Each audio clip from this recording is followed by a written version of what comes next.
See, when I think of Broward County, I think of Ace Hood, I think of Kodak Black, I think of XXX Tentacion. But lately, 2023, this white boy here, BLP KOSHER, has took over Broward County and the whole rap game. Is he really from the streets? And does he really have some dark stuff that's around him? Let's get into it. This is the war in Florida.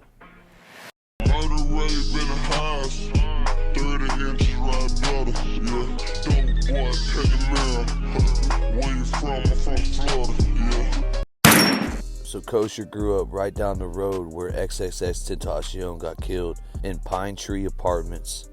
And surrounding these apartments is a bunch of gangs. But KOSHER didn't join no gang. He avoided it. He still was in the hood. But at 10 years old, he became a skateboarder. And he basically lived at the skate park. The kid back like an angry horse and make him hit the hay. Spider bites it all, trap the trapper put me on the play. They told me I should make it easy dish, but I don't fucking play. I serve the crack of cornstarch cause I don't fuck with ye. Two-faced. Through his music, this is the point where KOSHER says his childhood got really bad, but he started doing competitions, skateboarding, and becoming one of the best skateboarders in the area. And his mom and grandma obviously raised him to be a good kid. Now, I'm not saying that KOSHER isn't a demon. I'm just telling you guys that I looked him up and he doesn't have anything on his arrest records. He's never been arrested in his life, maybe as a juvenile, but I highly doubt it. Then KOSHER started hanging out with a bunch of kids that started leaning into their Jewish side, and they kind of made the Jewish thing into a gang thing, throwing up the J's and even calling herself Dreidel Gang. His fellow Jew friend Charmaine, he went out a crazy way.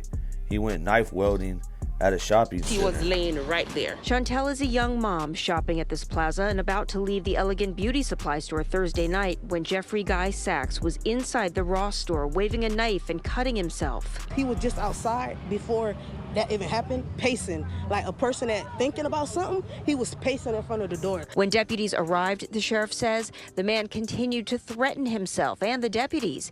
He says they tried to get him to put the knife down. But unfortunately, the individual did not comply, charged towards our deputy with the knife in his hand, at which time several rounds was fired. The man rushed to Broward Health Medical Center, but he was pronounced dead. This changed KOSHER's life forever. He even mentions Charmaine in almost every interview because without Charmaine, he wouldn't have that legendary hairstyle. Now, the other death that affected BLP KOSHER was his fellow rapper, Jew Shicey, aka Mike Cook. See, when KOSHER started rapping, Mike Cook reached out because he was fellow Jewish dude as well. And them two gave each other a name and started rapping together and started taking over the city. But unfortunately, in 2022, Jew Shicey, aka Mike Cook, passed away. Now, his death wasn't reported, but according to Facebook and close friends and family, he overdosed on fentanyl. See, fentanyl deaths don't get reported in Florida because it would get rid of all the tourism, and the family has the right not to let that get out to the public. But we know for a fact, if it wasn't for Jew Shicey and Charmaine, BLP KOSHER wouldn't be BLP KOSHER.